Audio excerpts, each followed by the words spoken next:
Hey guys, got a 2008 Ford F350 6.4 liter turbo diesel.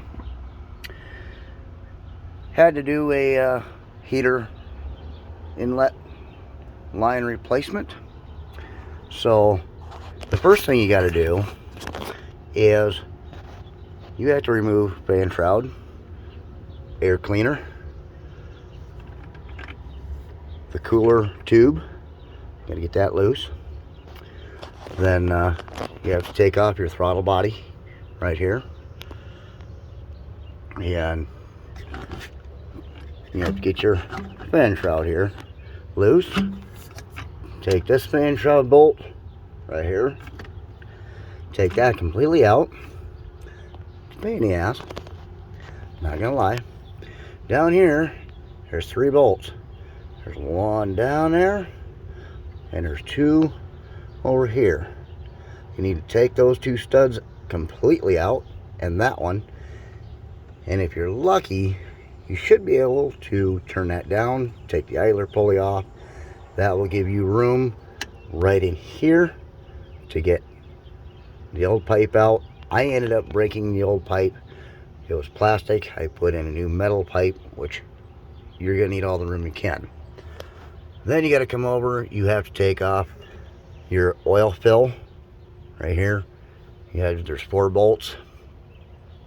Take that off, get that out of the way.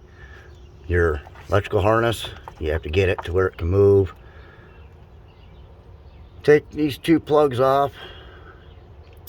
If you got enough on the pigtails, like I did here, you don't have to take them off. And then you take 3 bolts out of the power steering pump so that you can shift it to the right and move it out, and that will allow that pipe to slide underneath the intake without being crushed at all, or you don't need to crimp it. You crimp it, you weaken the pipe. So I figured I would make a video, because there's only one other video on YouTube. Oh, also I had to come down here, and the power steering line's kind of a bitch. I had to take that bolt loose. As you see, I've got my wrench still on the bolt. So,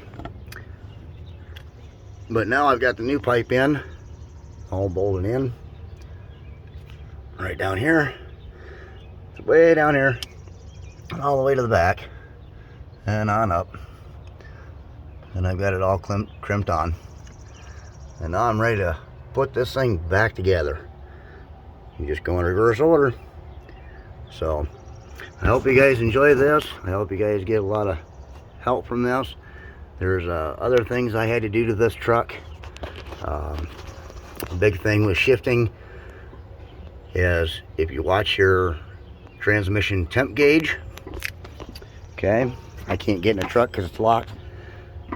But transmission temp gauge, if it is not raising up or reading at all, change the temp sensor in the transmission. It's a $20 part. That'll fix that problem.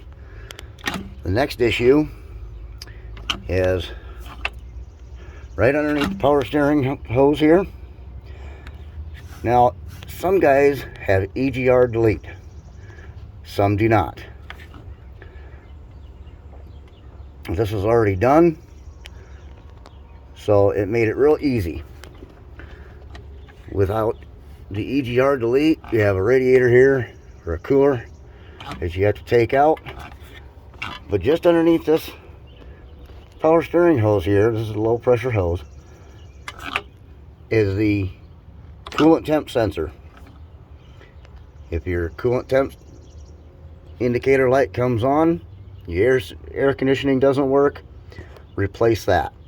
Also, check to make sure that you do not have a, what they call a mouse nest. I started digging some of it out.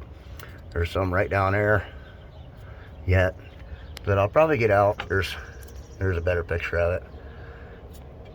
But what can happen is if you have a mouse in there, it can chew the wire and cause you a lot of problems. But otherwise, pretty simple fixes. So start with the small stuff first. Hope you guys enjoy it. Catch you later.